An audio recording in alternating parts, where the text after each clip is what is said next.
In Lightning Secrets of a Win Through. දහවෙනි පරිච්ඡේදය.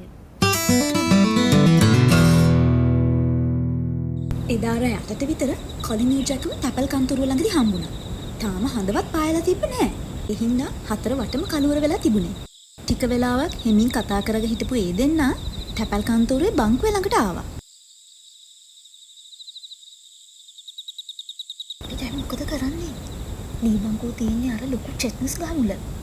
අපි ගහ පිටිපස්ස ගිහිල්ලා හැංගිලා බලාගෙන ඉමුද? එහෙම නැත්තම් දී බංකුව යට රිංගමු.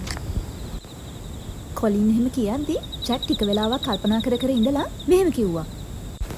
අපි දෙන්නම එක තැන ඉන්න එක එච්චර හොඳ වැඩක් නෙමෙයි. බැරි වෙලාවත් මේ මිනිස්සු අපිව දැක්කොත් එහෙම දෙන්නම එලවලා දායි. එහෙම දෙයක් සිද්ධ වුණොත් අපිට ඒ අය කතා කරන වචනයක්වත් අහන්න ලැබෙන්නේ. ඒ හින්දා අපි දෙන්නගෙන් කවුරු හරි ගහ උඩට නගිමු. අනිත් කෙනා ගහ ළඟ පිටිපස්සේ හැංගිලා කතා වහගෙන ඉමු. ඒ අදහස නම් නියමයි ජැක්. එහෙනම් ඔයා ගහට නගින්න. මම ගහ පිටිපස්සේ හැංගෙන්නම්. අපි ඉක්මනට ගියොත් හොඳයි කියලා මට හිතෙනවා. මොකද අද හැන්දෑවේ එළියට බහින්නවත් එපා කියලා අම්මා මට කිව්වේ. ඒ හින්දා මං හැමෝටම හොරෙන් තමයි ගෙදරින් එළියට ආවේ. හොඳයි කොලින් මං ගහට නගින්නම්. දැන් මේ මිනිස්සු දෙන්න එන වෙලාවත් හරි වගේ. බැරි වෙලාවත් මේ මිනිස්සු අපි මෙතන ඉන්නව දැක්කොත් කිසිම දෙයක් කරගන්න ලැබෙන්නේ නැහැ. මං ගහට නගින්නම්. පොඩි උදව්වක් දෙනවද කොලින්? කොලින් උදව් කරත් ජැක් ඉතාම අමාරුවෙන් ගහට නැගගත්තා. කොලින් ගිහිල්ලා චෙස්ට්නස් ගහ පිටිපස්සේ ඉඳගත්තා. ගොඩාක් කලවර වෙලා තිබ්බ හින්දා කාටවත් කොලින් ගහ ළඟ ඉන්නවා කියලා පෙවුනේවත් නැහැ. ඒ ගමන්ම ළඟ තිබ්බ දේවස්ථානයේ ඔරලෝසුවේ 8යි කාලේ කනිසම මහා හයියෙන් වැදුනා. කොලින්ගේ හදවතත් ඒ සමානව වේගෙන් ගැහෙන්න පටන් ගත්තා. තවත් විනාඩි 10ක් නිහඬවම ගෙවිලා ගියා. කවුරු හරි තැපල් කන්තෝරුව පැත්තට ඇවිදගෙන එන සද්දයක් කොලින්ට ඇහුණා. හැබැයි එක්කෙනෙක් නම් නෙමෙයි. ඒ දෙන්නෙක්. ඒ මිනිස්සු දෙන්නා හීන් හනින් කතා කරනවත් කොලින්ට ඇහුණා. ඒ විතරක් නෙමෙයි. ඒ මිනිසුත් එක්ක බල්ලෙකුත් හිටියා.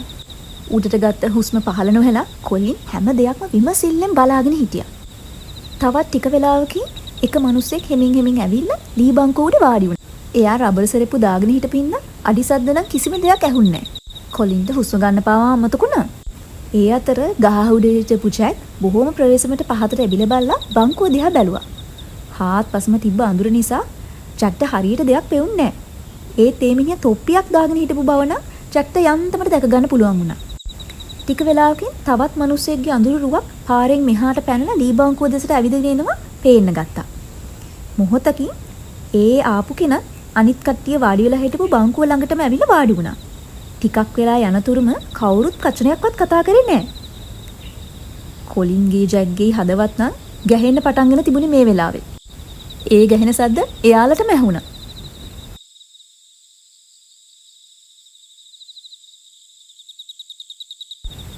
මොහොතක් ගෙවි ගිහිල්ලා නිහඬතාවය බිඳ දැම්මේ මුලින්ම පැමිණි පුද්ගලයා.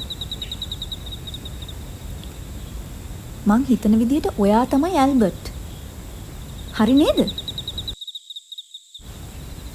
ඒත් ඇල්බර්ට් නම් වචනයක්වත් කතා කරන්න ඉඩ නොතබාම අවාසනාවන්ත දෙයක් වුණා.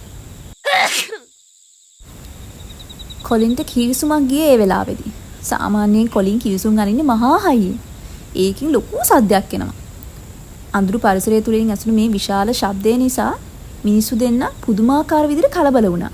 ඒ අතර කොලින් තවත් ලොකු කිවිසුම් තුනක් එක දිගට පිට කරා.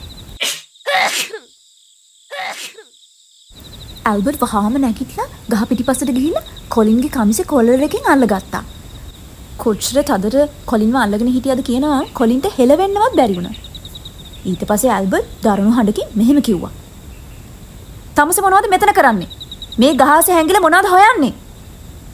එහෙම අහන ගමන් ඇල්බර්ට් ඉතාම දරුණු විදිහට කොලින් හොලවන්න ගත්තා. ඊට පස්සේ අනිත් මිනිස්සුත් එතෙන්ට ආවා. "කලබල වෙන්න එපා ඇල්බර්ට්. මේ ඉන්නේ පොඩි කොල්ලෙක්නේ. මිනිහට යන්න දෙනවා. අපි මෙතන වැඩි කලබල කරන්න හොඳ නෑ." ඇල්බර්ට්ගේ ග්‍රහණයෙන් මිදෙනවත් එක්කම කොලින් පැත්තකට පැනගත්තා. ඒ මිනිස්සයා ආයෙත් කොලින් ළඟට ලං වෙන්න හදද්දිම කොලින් පාර දිගේ පණ එපා කියලා දුවන්න පටන් ගත්තා. කොලින්ට සිද්ධ වෙච්ච මේ අබැද්දිය ගහ උඩ ඉඳගෙන ජැක් බලාගෙන හිටියේ හොඳටම බය වෙලා. ඒත් ගහ උඩට හිටපු ජැක්ට කරන්න කිසිම දෙයක් ඉතුරුලා තිබ්බේ නැහැ. කොහොම වුණත් කොලින්ට කරදරයක් සිදු නොවුණු බව නම් ජැක්ට සහතිකයි. ඒ හින්දා ඔහු ගහ උඩට වෙලා හොඳට ගහ බදාගෙන සිද්ධ වෙන්නේ මොකද්ද කියලා හුත්තට බලාගෙන හිටියා. ඒ අතර මිනිස්සු දෙන්න ගහ ළඟ හිටගෙන මොකක් හරි දෙයක් කතා කරන්න පටන් ගත්තා. අපි ඉක්මනට මෙතනින් පිටත් වෙලා ගියොත් හොඳයි කියලා මට හිතෙනවා. ඉස්සෙල්ලාම ආපු එක්කෙනා ඇල්බර්ට්ට කිව්වා. ඇල්බර්ට් ඔහුගෙන් ඇහුවේ මෙහෙම දෙයක්. මට කියන්න වැදගත් දෙයක් ඔයා ළඟ තියෙනවා කියලා මම දන්නවා. පරක් වෙන්නේ නැතුව ඒක මට කියන්න. ඔව්. මට කියන්න තියෙන්නේ පඹයක් ගැන. ඒක තියෙන්නේ කොහෙද කියලා ඔයා දන්නවා. ඉක්මනට ගිහින් ඒ පඹය ඉන්න තැන බලන්න. අනිත් මිනිහා ඒ කියපු දේ ජැක්ට යන්තමට ඇහුණා. ස්තුතියි. එහෙම කියපු ඇල්බර්ට් මං ගමනින් එතනින් යන්න ගියා. ජැක් හිතුවේ කොලින් ඒ මිනිහා පස්සේ ගිහිල්ලා විපරම් කරලා බලයි කියලා. මොකද ගහෙන් බැහැ ගන්න ජැක්ට ටික වෙලාවක් යන හින්දා ඒ මිනිහයා පස්සේ යන්න වෙලාවක් නැති වෙන හින්දා. ජැක් හිතුවේ ආපු අනිත් මිනිහයා පස්සේ යන්න. ජැක් ඉක්මනට ගහෙන් බැස්සත් පුදුමයි. ඒ වෙනකොට මිනිසු දෙන්නගෙන් එක්කෙනෙක්වත් ගහ ළඟ හිටියේ නැහැ. ඒ හින්දා මිනිස්සු පස්සේ යන ගමන අතෑරලා දාලා ජැක් කොලින්ට මොකද වුනේ කියලා බලන්න තීරණය කළා. ජැක් කළුවරේම කොලින්ගේ ගෙවල් පැත්තට ගියා. කොලින්ගේ නිදා ගන්න කාමරේ ලයිට් එකක් දාලා තියෙන ලයිට් එළියේ හොඳට ජැක්ට පෙවුණා. ඒ හින්දා කොලින් ගෙදර ඇවිල්ලා කියලා ජැක් දැනගත්තා. ටික වෙලාවක් එතන හිටපු ජැක් පොඩි ගල් කැටයක් අරගෙන වීදුරු ජනලෙට ගැහුවා. ටික වෙලාවකින් ජනලේ ඇරලා කොලින් ඔළුව එළියට දැම්මා. කොලින් මේ ඉන්නේ මම ජැක්. ඔයාට කරදරයක් නෑ නේද? ඔව් මට කරදරයක් නෑ ජැක්. හැබැයි මේ මිනිහා නම් මගේ කන හොඳටම මිරිකුවා. තාම රිදෙනවා. ඒ හින්දා මම කෙලින්ම ගෙදර ආවා. ඔයාට මොකද උනේ? මොනවා හරි වැදගත් දෙයක් හොයාගන්න ලැබුණාද? ඔව් හැබැයි ඒක තරම් ප්‍රයෝජනයක් දෙයක් කියලා මං නම් හිතන්නේ නෑ. දෙයනේ කොලින් ඔයාට තියෙන්නේ මොනතරම් භයානක කිව්ස්මක්ද කියලා තමයි මම මේ කල්පනා කරන්නේ. ජැක් එහෙම කියද්දි කොලින්ගේ මූණ අවුල් වුණා. ඒත් එයාට වචනයක්වත් කියන්න ඉඩ ලැබුණේ නැහැ. එයාට ඉක්මනට හිස ඇතුළට ගන්න උනා. මොකද කොලින්ට තේරුණා එයාගේ අම්මා එනවා කියලා. ජැක් ඉක්මනටම කොලින්ලා ගෙදරින් ඇවිල්ලා එයාගේ ගෙදර යන්න පටන් ගත්තා. පඹයා කියන්නේ මොකද්ද? ඒ මිනිස්සු පඹයක් ගැන කතා කරුවේයි. මට නම් හිතා ගන්න බෑ.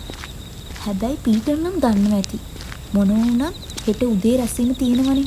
රැස්වීමේදී අපිට මේ ගැන කතා කරන්න පුළුවන්.